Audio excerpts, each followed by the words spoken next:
Então, esse é o bom dia, na verdade, né? Apresentarei o jogo didático Missão Entropia, tá? É desenvolvido para o ensino da segunda e da terceira lei da termodinâmica, no ensino médio. A proposta combina percurso, argumentação científica, aplicações cotidianas e uma síntese final. Ao longo da fala, explicarei a dinâmica, as regras, o fundamento, né, o sub e a verificação da consistência material. Então, essa é a finalidade do jogo, tá? Esse é um jogo didático. Então, primeira lei, tá? Afirma que a energia se conserva, tá?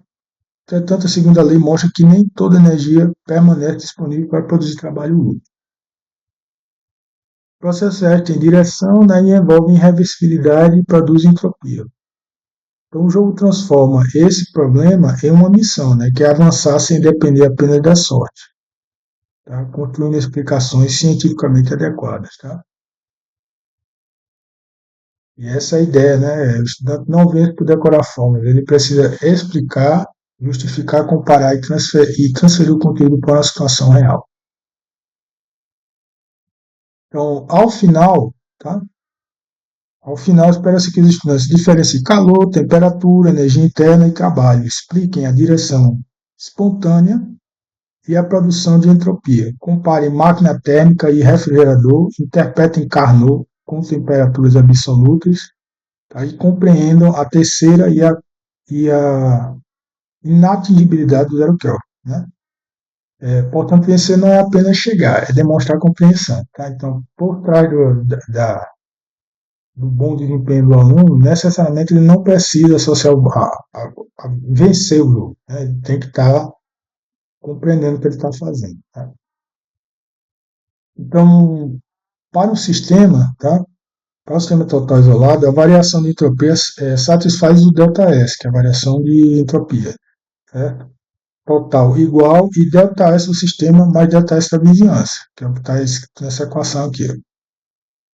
Maior ou igual a zero. No limite reversível, tá? Ela é nulo.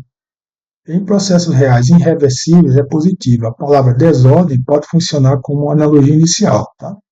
Mas é insuficiente. Durante o jogo, o professor conduz os alunos, tá, para a dispersão de energia, microestados e irreversibilidade.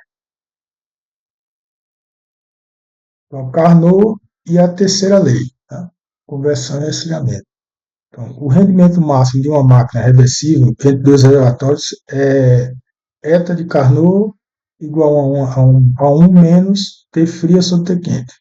T fria é a temperatura do reservatório frio, T quente é a temperatura do reservatório quente.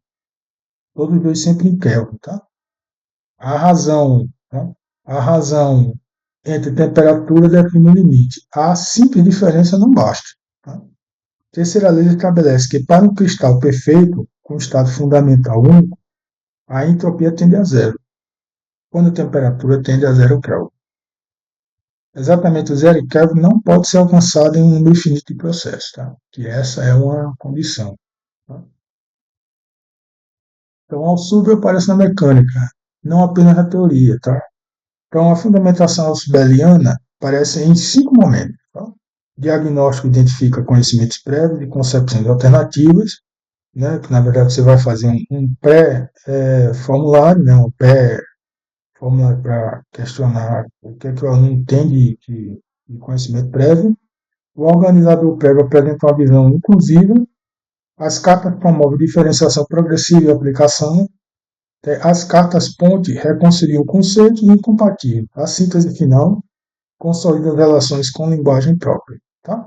Então, assim, Althusser não aparece apenas como citação teórica, ele fundamenta realmente, tá, todo esse jogo.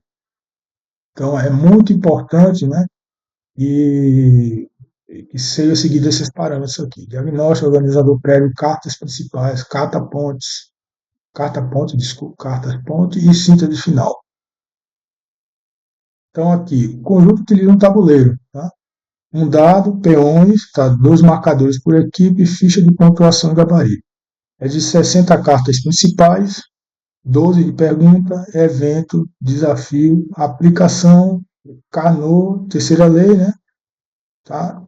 E essas 12 cartas podem formam um texto, um safe baralho opcional, que não vai ser utilizado. Eu vou explicar aqui, vou explicar essas cartas, mas dificilmente vão ser utilizadas durante o jogo. Tá? As respostas não ficam no verso, permanecem no gabarito do professor. Então, continuando, né, esse é o percurso conceitual do tabuleiro. Tá? O percurso passa por fonte quente, máquina térmica, dissipação, refrigeração, ciclo de Carnot e zero absoluta, até chegar à síntese. Essa distribuição funciona como organizadora visual e ajuda o estudante, tá, a perceber que os conceitos não são tópicos isolados. Né? Há, contudo, um problema material, tá, de numeração que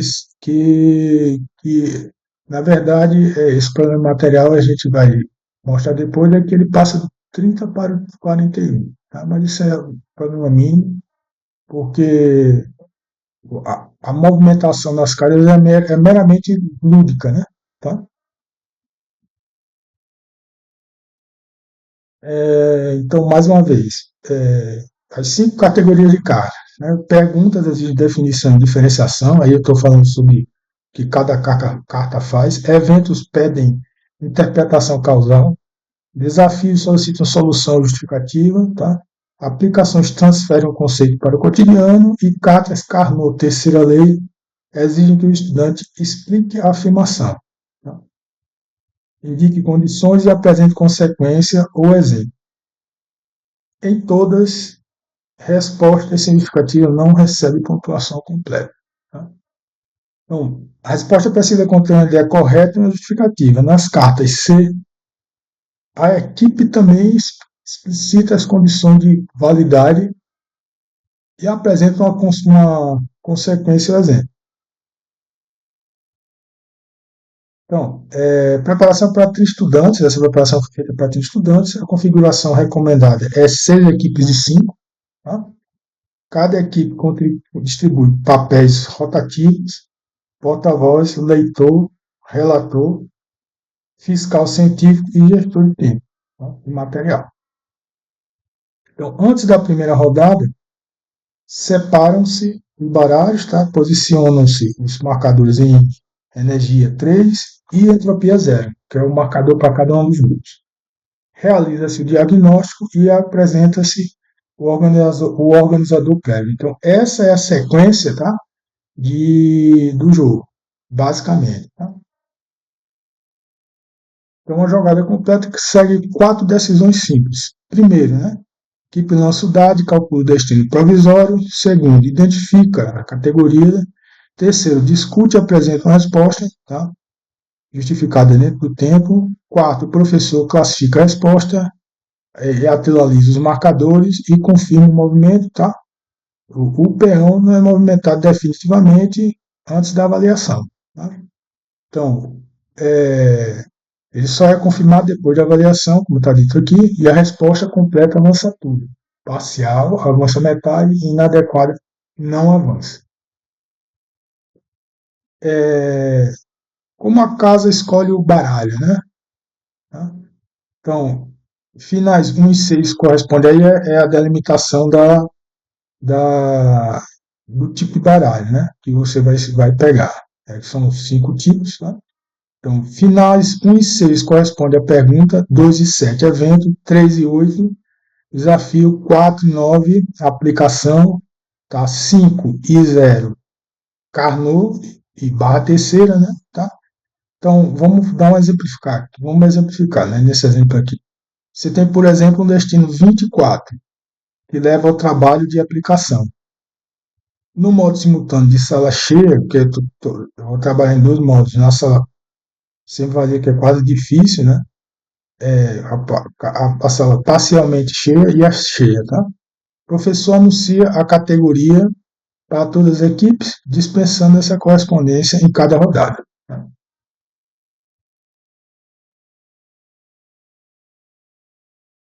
Então, essa é a rubrica da resposta, né? Então, no modo integral, tá uma resposta completa, recebe o valor integral da carta e todo o dado. A parcial recebe metade dos pontos e metade do dado, isso aqui é a pontuação, né? É, arredondada para cima. A inadequada não pontua, não avança e aumenta a entropia em uma unidade. Tá? As cartas de 1 a 4 valem 1 ponto, de 5 a 8, 2 e de 9 a 12, 3.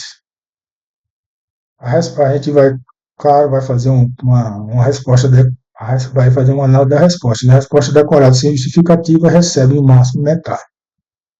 Essa é a tabelinha de pontuação.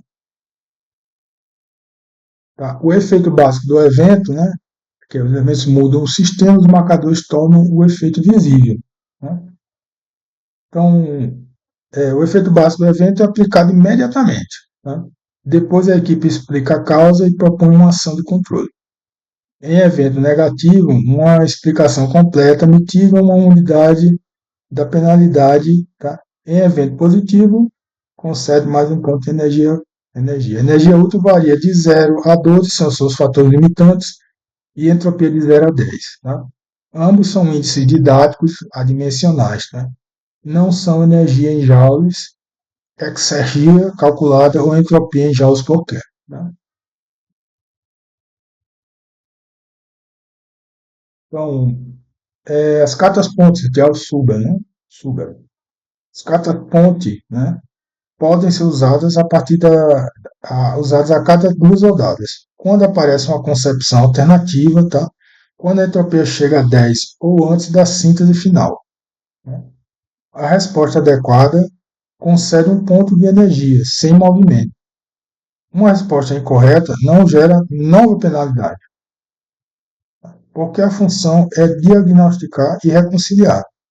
A carta AO12 deve ser preferencialmente reservada para o final. Isso aqui é apenas uma explicação. Essas cartas dificilmente vão ser utilizadas, né? Mas assim, na confecção desse jogo eu achei bom colocar essas cartas para possíveis problemas com os alunos. Né? Alguns grupos podem ter pontuação insuficiente, aí essa carta serve como cartas de auxílio, né? Para fazer com que o aluno se recupere. Então, o final da partida, né? Então, aqui a gente vai explicar, tá? O final da partida e a fórmula de desempate, tá? Não é necessário tirar o número exato para chegar. A primeira equipe que alcança a chegada resolve uma carta tipo C e a rodada é concluída para igualar as jogadas. Tá? Cada equipe apresenta uma síntese de até 2 minutos, avaliada de 0 a 5. Tá? No modo integral, tá? A pontuação final soma energia, síntese e bônus de chegada e subtrai entropia. Né? Então é o fator de negativo. Né? Desempate começa pela melhor síntese. Então, na sala cheia, a pontuação simples reduz a espera. Tá? Então, aqui a gente vai distinguir, né, formalmente as duas versões. O manual e a simulação descrevem o modo integral. Tá? Então, para a sala cheia, né, o artigo, quer dizer, o jogo, né, e o artigo também que se encontra anexado a esse trabalho, ele propõe 6 equipes simultâneas e uma avaliação de pontuação única. Completa mais 2 e parcial mais 1, inadequada a 0. Tá? Os eventos, tá, são simplificados em variações de 1 unidade, tá? Vence a maior energia, tá? E o desempate usa menor entropia e melhor síntese. A regra essencial é declarar o modo no início e não misturar os dois sistemas. Tá? Então, aqui regra de governança, anunciar no início qual modo será usado, como eu tinha dito, e não misturar as duas pontuações durante a partida. Então, sequência de 2 aulas. Então, na primeira aula, tá, realizam-se diagnóstico, organizador prévio, tá, tutorial e 4 rodadas. Na segunda, retomam-se erros, realizam-se mais 5 rodadas, síntese e pós-teste. Se houver somente 50 minutos, tá, a partida é encerrada pelo tempo. Não é obrigatório atingir a última casa, na verdade, por causa da questão do tempo também, são aproximadamente 50 casas, tá? E o tabuleiro passa a indicar progresso. indica o progresso, na verdade. Então, tá? Um exemplo de uma rodada, né? Uma equipe entra na cada 20 e lança 4, tá? Então, entrou na cada 20 e lança 4. O destino provisório é 24, portanto, compra uma aplicação. Na carta da panela de pressão, a resposta completa explica que a pressão eleva a temperatura de ebulição e que o calor é transferido pela fonte externa. Tá? O erro, a pressão produz calor, tá? É corrigido por mediação. Tá? A equipe então avança 4 casas. Tá? Então, a ideia é justamente essa continuidade, né, e essa lógica aqui. Tá? Bem simples, mas permite com que o aluno ande, né, e vá progredindo no jogo. Tá? Isso é um estímulo, né, para o grupo. Tá? Então, o professor, a finalidade do mediano, do mediador, né? O professor pergunta qual é o sistema, se a situação é real ou ideal, tá? Se as temperaturas estão em Kelvin e qual a irreversibilidade está presente. Qual irreversibilidade está presente. Tá? A avaliação combina diagnóstico e pós-teste, registro das justificativas, participação pelos papéis, síntese oral e bilhete de saída. Tá? Vencer o jogo não é sinônimo de aprender, tá? Então, novamente, a gente fez isso aqui, tá? Que é isso, essa é a ideia. A evidência principal é a mudança conceitual, como está dito na fase finalizada aqui. Então, o conjunto é consistente, tá? Então, sim, o conjunto tem uma consistência. Esse jogo apresenta alguns problemas, tá? Mas a estrutura conceitual, né, apresentada aqui, as 5 categorias e os 60 códigos, né? P, D, A, C, estão complexos de coerência, eles dão uma coerência, tá? 60 códigos que são 60 cartas, 60 cartas, desculpa. Identidade visual, cores, ícones e legenda coincidem entre cartas e tabuleiro. Fundamentação, que é o sub, aparece no diagnóstico, nas cartas, nas pontes e na síntese, tá? Que é o final do trabalho. Tá? Quer dizer, do jogo, né, na verdade. Então, essa é a finalidade, tá? Então, analisando novamente, tá? A síntese final, tá? Então, calor e trabalho são transferência de energia, tá? Os processos reais têm direção e produzem entropia. Carnot limita o rendimento e a terceira lei limita a aproximação ao zero absoluto. Tá? O valor da missão entropia, tá, está em tornar visível esse raciocínio e usar cada erro como ponto de partida para uma explicação melhor. Tá? Então aqui a gente finaliza, ainda tem mais alguns slides aí, tá? Que são complementares, né? Então aqui você tem os detalhes operacionais que evitam dúvidas durante a partida, tá? Baralho esgotado, contestação, desculpe, opcional e energia igual a zero. Tá? Já passou a chegada, tá? Entropia igual a 10 e limites. Tá? Então aqui são todas essas discussões básicas. Tá? Discussões de limitações também. Né? Aqui são a tabela de medidas dos dois eventos no modo integral. Tá? Então, aqui está o bônus, modo integral, modos alternativos de fontes de fundamentação, a parte ponto cognitiva mais um, que é interessante, é uma carta que a gente vai ter, dificilmente vai usar, né, por causa da questão da limitação de tempo, tá, mas ela tem a sua fundamentação, ela vai ser usada, pode vir a ser usada. Reconciliação conceitual mais um, máximo de mais 2 pontos por jogada e bônus não altera o movimento. Tá? Modos alternativos, aula curta de 35 a 45 minutos, sem dado, domínio conceitual, cooperativo, turma contra o relógio e meta cooperativa, energia maior ou igual a 8 e entropia menor ou igual a 4. E aqui as referências chaves, tá? Então, o Subel, o Karen, né? Isso, o Romeo Kinder, Silva Filho, Ferreira, tá? Isso tudo, tá?